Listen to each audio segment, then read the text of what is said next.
Adam, to get us started, give me two truths and a lie, please. Okay, well, thanks for having me, George. Really excited to be here. So here they are. I used to be a tax lawyer. You can buy cryptos in a retirement account. And the third, I would say, is you can actually use your retirement funds tax-free to start a business. Oh my goodness. Okay. So you used to be a tax lawyer.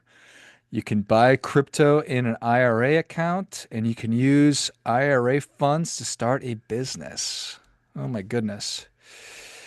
Well, this is a little tricky, and I'm talking to an attorney, so language is Yeah. important because I know that at one point you were, are you still, you used to be? I don't know. So I'm going to say that Right. yes, you did used to be, whether or not you still are. So that's true.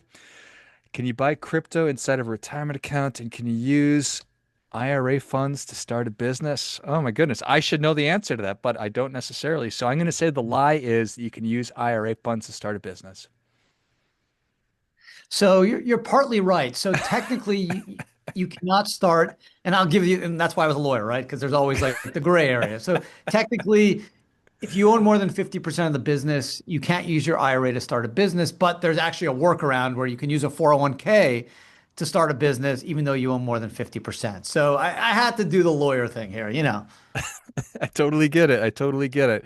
So Yeah. is one always an attorney if you're an attorney once, or can you like swear that off and totally walk away? It's funny you said that. So I'm admitted to practice law in New York. So every 2 years, you actually have to do 24 hours of like continuing legal education. So it's funny. I actually just finished it last week. So I guess yes, I'm still in good standing. I still pay the New York State Bar Association. I don't technically like per se practice law anymore, but I guess I'm still a lawyer. Yeah. Is that good or bad? Are you proud to I don't tell people that you're know. No, no. You know what? I'll tell you the truth. I liked practicing law for 5 years. I really liked being a tax lawyer for 5 years. After the fifth year, I kind of felt like it was just Groundhog Day. I was kind of doing similar stuff, looking at same documents. And that's why I was kind of itching to start a business. And that's how I fortuitously found my way into the self-directed IRA space with IRA Financial. Just was looking for the next chapter of my life. nice? Well, I appreciate that. It is always good to be thinking ahead and taking stock and all that stuff. And that was at least 15 years ago, 20 years ago, That's right. 15 years ago. 15 years ago. Well, that I think that is Yeah, awesome. crazy. So 5 good years of being an attorney, and how long was the actual body of practicing law that the 5 years fit into? So I technically practiced law for 8 years. So the last three or so, and I was at big law firms in New York City. So it was kind of like the golden handcuffs, right? You're making pretty good money. I was like no kids, right? Just recently married. So I had paid my rent. I was able to live pretty well in New York, but I knew like deep down this wasn't my calling. But I still like showed up every day to work for the paycheck. Yeah, no, I totally get it. I get it. But you made the leap into entrepreneurship and not into a new field necessarily, but certainly a different part of it. Now, 15 years later, And what's top of mind for you right now? so I'm blessed, honestly, just super lucky that I found my niche. And I got two kids, and I keep telling them like, just find your niche. Whatever you do, if you're good at it and you love what you're doing, the money's going to come. I promise. Whether you want to be a ballerina or an artist or an author, like if you're really good at it and you're passionate, the money will come. So again, I've been blessed to kind of found my niche. I was able to use my tax background and my interest and motivation of using the tax code to help people save money, grow wealth in the most tax efficient way. And that's what I've been able to do with the IRA financial self-directed model. Yeah, I appreciate that. Is there something that is kind of occupying most of your thoughts these days? Just the business? I'm sure it's always evolving and crypto is a new thing Yeah. and always something. I'll, it's AI.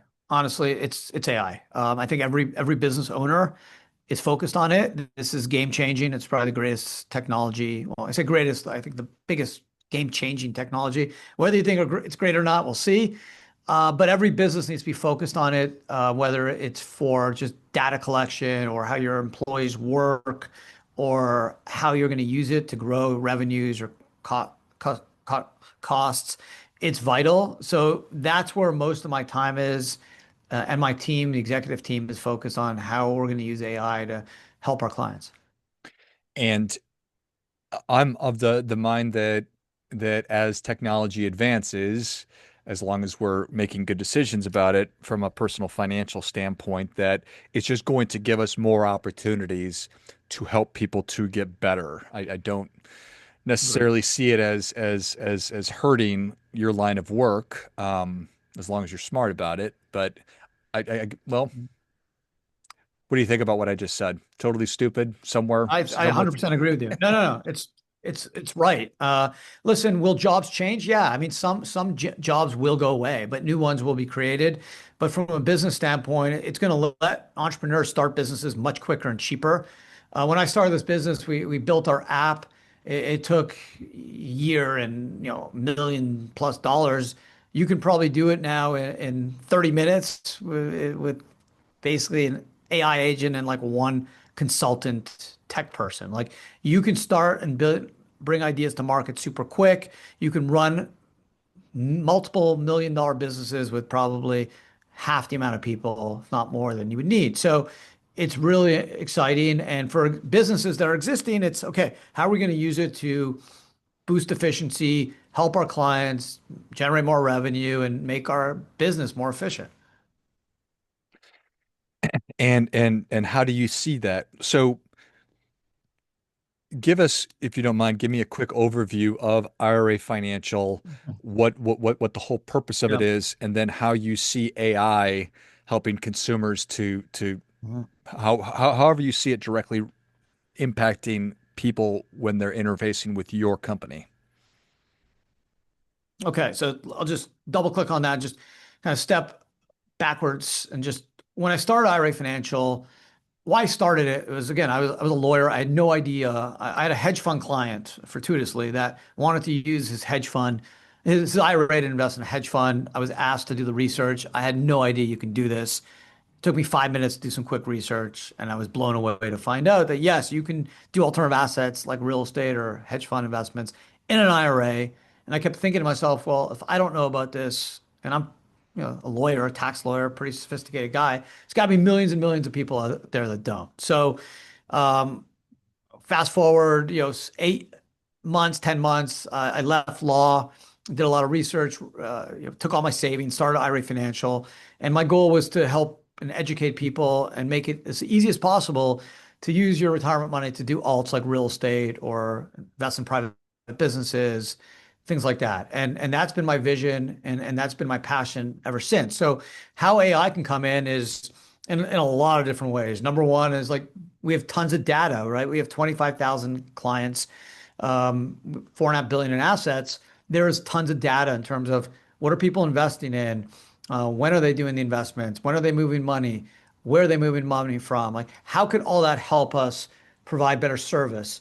For customer service, we're creating our own agent, right? So we're going to be able to have less and more, I think, expert type customer service reps where any answer someone asked, they can just plug into our little chat bot and based off the 9 books I've written and all the thousands of blogs I've done, you're going to get the answer because I've covered pretty much everything.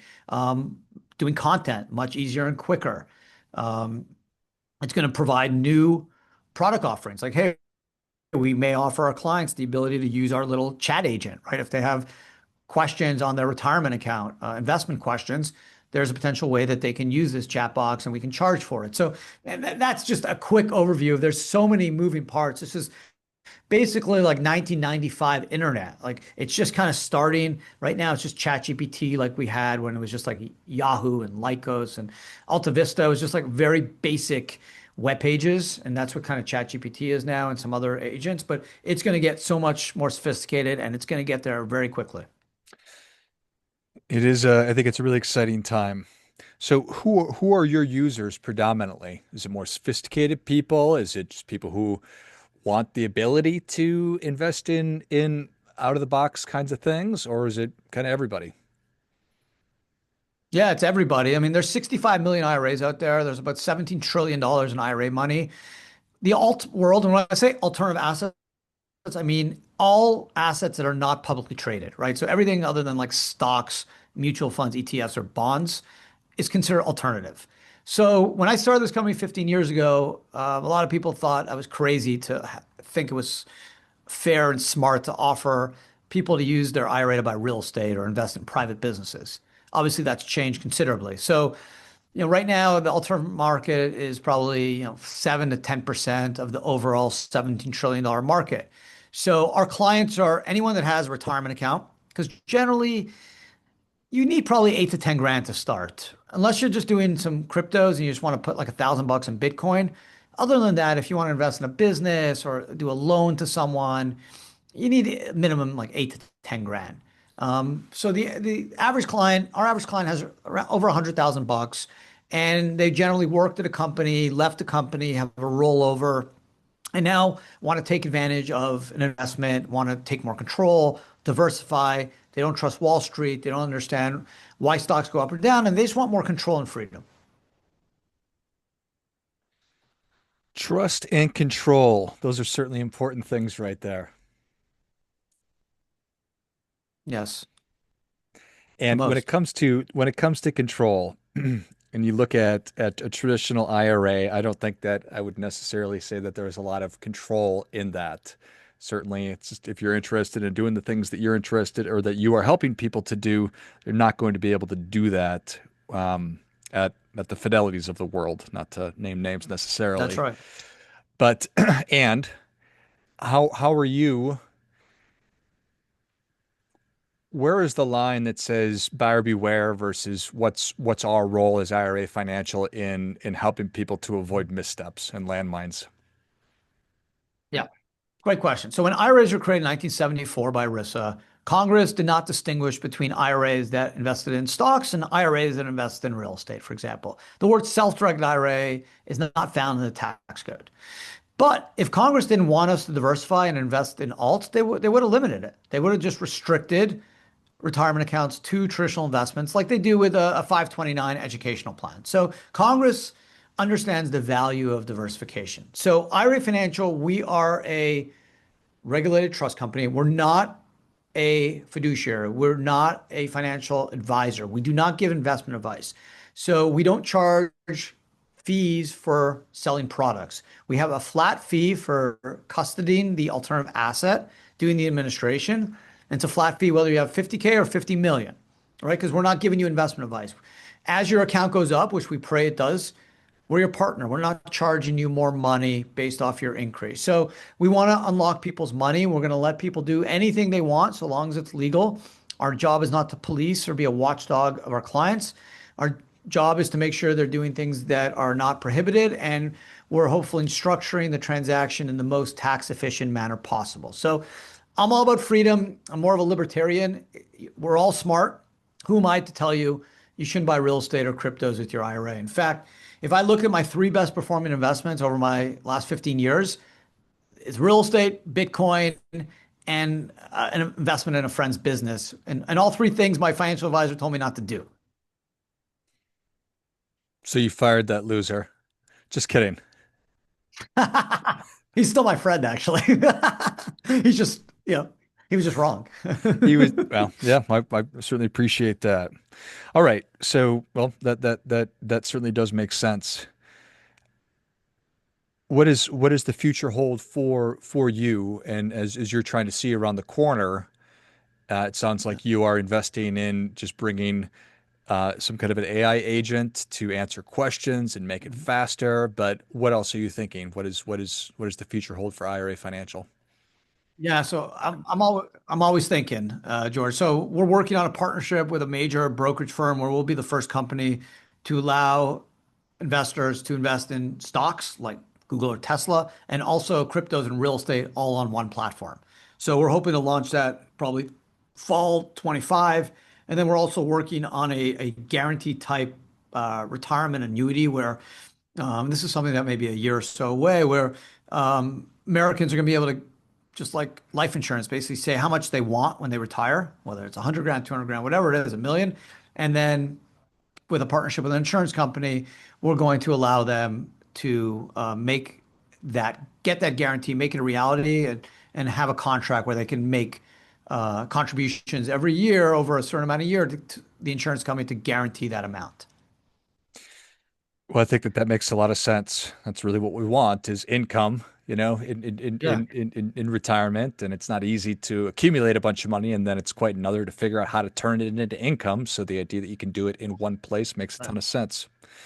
That can't be easy to, Yeah. I'm sure so many different ideas and pitches are coming across your desk and so many ideas floating through your head.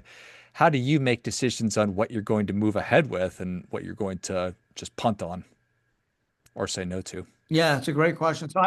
Yeah, I have a great executive team, and we meet weekly, and then we have obviously monthly and quarterly board meetings, and we have some brainstorming sessions where we kind of get together and brainstorm, whiteboard stuff out, and then we look to the data, and sometimes the data is just not inclusive enough. You just have to take a chance, right? And that's where you kind of have to take your gut chance and say, okay, I'm going to invest X dollars and X time in this product and this project, and the data suggests it works. It's not conclusive, but we're going to try. And we've failed at times, and we've made mistakes at times, and we've won at times. So it's trying to get to the point where we're making the best educated decision. My goal is to try to surround myself with smarter people than me who can help me make decisions and kind of implement my vision. And that's really what my focus is, just surrounding myself with as many smart people as I can. Yeah, well, that's proven out over time to be a smart approach. So, as you and you could tell me, well, what would your advice be? I was going to say, what would your advice to your kids be when it comes to investing? But just your Yeah. advice to people who are starting to invest or considering investing or taking their game to the next, for lack of a better term, to the next level. Yeah. Do you encourage passive index investments? Do you encourage real estate, or are you agnostic? No, I have a strong opinion. And again, I'm just a tax lawyer. I'm not a financial advisor, but this has worked for me and I've seen it work for my clients. It's all about diversification. You should have exposure to as many different asset classes as possible. If you don't trust me, even if you look at Larry Fink, he's the CEO of BlackRock, the largest asset manager in the world, and he just came out and said 20% of your assets should be in private investments, non-publicly traded. I think it should be probably 40 to 50%. I'm a big believer in ETFs and passive type funds. I own individual stocks. I own, spiders, QQQs, S&P 500, even some international stuff, some Russell 2000, smaller cap stuff. And then I do have real estate. I own some private equity, hedge fund investments, a lot of cryptos and gold. So I think it's important to have exposure to different asset classes. I can sleep at night. We all remember in the past year we saw trade tariffs and the market kind of took a dive, and it didn't really impact me because I don't have all my money tied into the S&P 500, so I wasn't as nervous as a lot of my friends. I appreciate that. Thank you. All right, so people who are listening that are familiar with having a brokerage account, or rather an IRA at the Fidelities of the world or the Charles Schwab, whatever, and they're used to the interface and going in and buying stocks or going in and buying mutual funds. How similar slash different is the experience at IRA Financial?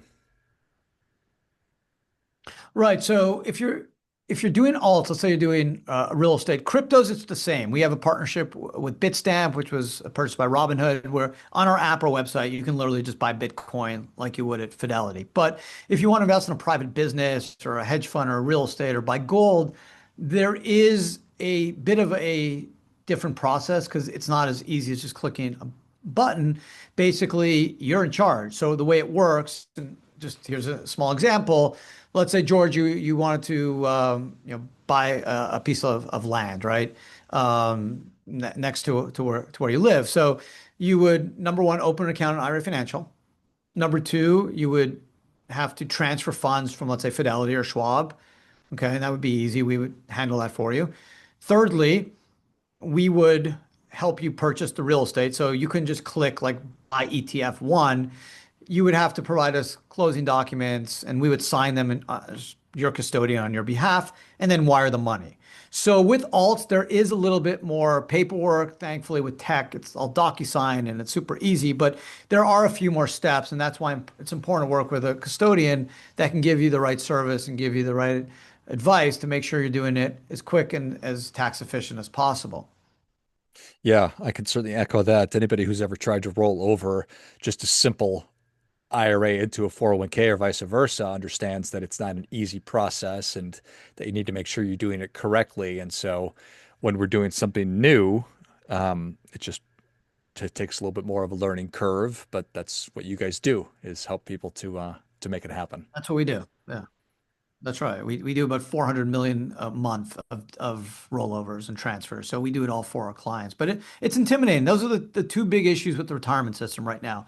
Number one, intimidation, and number two, education. Not enough Americans know that the retirement system is literally rigged in our favor. Congress actually wants us all to have six, seven figures tax free in an IRA. Not enough Americans know how it works. That's the problem. Get on it, buddy. Yeah. Yeah. No, let me expand, let me expand on this. So let me give your listeners just a very, very, very simple example of the power of deferral and compounding returns. Compounding returns means your money grows faster when it's not subject to tax.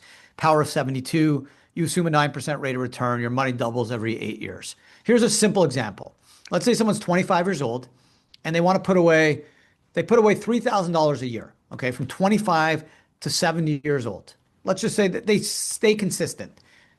3,000 bucks a year, even as they make more money, doesn't matter.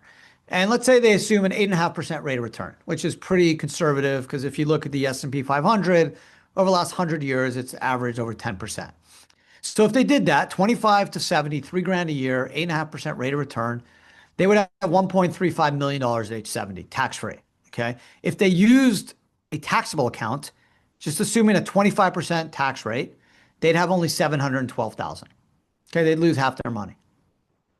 So that's the answer right there. That's why saving in a retirement system like an IRA, 401k, Roth IRA works. Don't trust me. Albert Einstein said compounding returns is the eighth wonder of the world. That's how smart people get rich. There it is. I love it. Well, that could have been our difference making tip right there, but I bet you've got another one It for us. is. So give us.